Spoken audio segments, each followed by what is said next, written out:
안녕하십니까, 김은성입니다. 이 사진 화제가 되고 있는데요. 많은 의미를 담고 있습니다. 권력관계도 보여줄 수 있고 이 만남이 어떤 의미와 어떤 흐름으로 가는지도 예측해 볼 수 있죠. 오늘은 비언어 커뮤니케이션에 대해서 알아보도록 하겠습니다.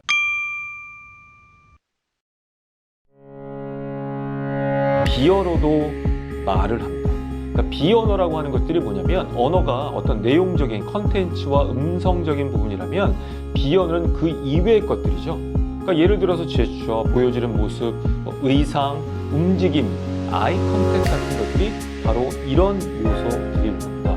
특히 비언어는 신뢰도와 밀접한 관계를 갖고 있습니다. 메레비언이나 머드 휘스텔 같은 학자는요, 언어가 35%의 신뢰도, 그 비언어가 65%, 훨씬 더 신뢰도가 높다는 것이죠.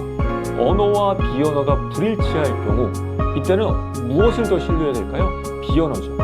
어떤 한 사람이 발표를 하고 있습니다. 상당히 긴장된 것 같은데, 선생님, 저는 긴장을 하지 않고 있습니다.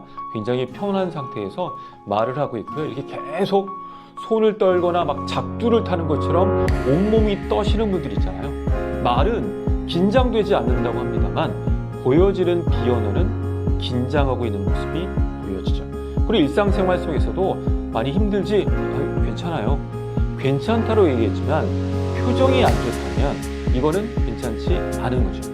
이렇게 일상생활 속에서도 비언어가 담고 있는 의미를 파악하는 것이 상당히 중요하리라고 봅니다. 오늘은 그 중에서도 시간과 어떤 공간, 제스처적인 부분들이 어떻게 권력의 역학관계와 관계가 있는지 좀 재미있게 풀어보도록 하겠습니다. 첫 번째는 시간인데요. 권력자가 기다릴까요? 권력이 약한 사람이 기다릴까요? 맞습니다. 권력이 약한 사람이 기다릴 수밖에 없죠. 그것을 잘 활용하는 사람이 푸틴 대통령이죠. 뉴스 기사를 검색해 보시면 지각대장이라고 헤드라인으로 꼽혀 있습니다. 언론사가 갔을 때 다른 총리나 대통령이 기다리고 있죠. 그 모습을 봤을 때 내가 권력의 우위에 있다는 것들을 시간이라는 것들을 통해서 보여주고 있죠. 시간의 정치학이라고 볼 수 있습니다. 그래서 어떤 장소에 모임이 있다면 여러분이 언제 도착하는지에 따라서 이 모임을 얼마나 소중히 생각하는지, 그리고 또 권력자인 경우는 조금 늦어도 익스큐스가 되는 부분도 있지 않습니까? 이런 부분들이고요. 두 번째가 중요한데 공간입니다.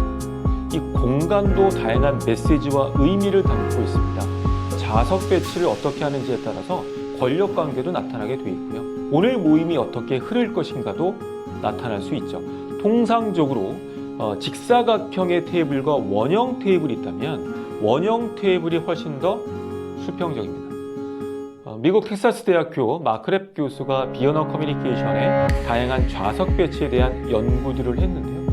원형 테이블이 있을 때 훨씬 더 다양한 의견들을 나올 수 있고요. 그리고 혼자 앉아 있고 두 사람이나 세 사람이 이렇게 마주보고 앉아 있는 경우에는 혼자 있는 사람이 훨씬 더 권력자죠. 보고받는다는 느낌. 여러분이 어떤 공간에 들어가셨습니다. 두 사람이 앉아 있는데, 자, 지금 보여주는 이 그림, 서로 비스듬히 있죠? 아이 컨택을 하고 있습니다. 이건 어떤 관계일까요? 대화가 이루어지는 관계입니다. 뭐냐면 서로가 아이 컨택을 부담 없이 볼 수 있기 때문이죠. 여러분이 잘 생각해 보시면 사람끼리 두 눈을 직시하는 게 상당히 부담스럽습니다. 그렇잖아요. 누군가와 얘기할 때 두 눈을 직시하면 굉장히 부담스럽습니다. 그래서 대화를 잘하기 위해선 약간 비스듬하게 앉아있는 게 훨씬 더 효과적이라는 다양한 연구와 실험들이 있습니다. 그러니까 넓은 공간에 둘이 이렇게 비스듬히 앉아있다는 것은 대화를 하고 있구나. 이 두 번째 같은 경우는 넓은 공간에 둘이 옆으로 나란히 앉아있죠. 이것은 굉장히 친밀한 관계라고 할 수 있죠. 많은 자리가 있지만 굳이 둘이 앉았다? 많은 대화를 한다기보다는 평상시에 친밀한 느낌을 줄 수 있습니다. 마지막 세 번째 같은 경우는 큰 자리에서 직사각형인데 서로 마주보고 있습니다. 약간 어색한 상황, 관계가 약간 경쟁적 의미를 담고 있죠.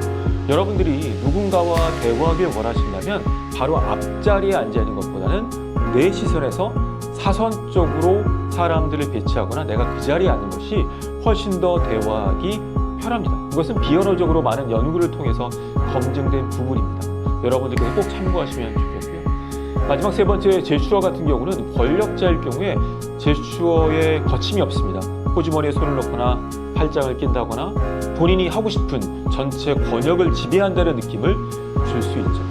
그러니까 우리가 말뿐만 아니라 보여지는 좌석 배치, 또 시간적인 부분들, 제스처 등을 통해서 다양한 의미를 담고 있다는 것을 알 수가 있습니다. 말씀드리고 싶은 건 여러분들이 직장과 사회와 다른 모임들을 하실 때 첫 번째로는요, 어디 들어갔을 때 그냥 루틴하게 들어가지 마시고요, 공간을 관찰하실 필요가 있다고 봐요. 사람들이 어떻게 자리 배치를 하고 있고 어떻게 이야기를 하고 있는지를 좀 파악하는, 비언어를 캐치하는 능력이 필요할 것으로 생각이 되고, 두 번째는 여러분들이 어떤 모임을 주도하신다거나 회의를 이끌어 나가실 때 내가 좌석 배치와 그 비언어적인 것들을 어떻게 활용하고 있는지를 고민하시면 좋겠습니다. 비언어도 말을 하고 공간과 비언어는 우리의 생각을 지배할 수밖에 없습니다. 그렇기 때문에 여러분이 생활 속에서 이런 인사이트를 가지고 내가 어떻게 비언어의 공간과 시간들을 활용하고 있는지 점검해 보시면 좋겠습니다. 오늘은 여기까지 하겠습니다. 고맙습니다.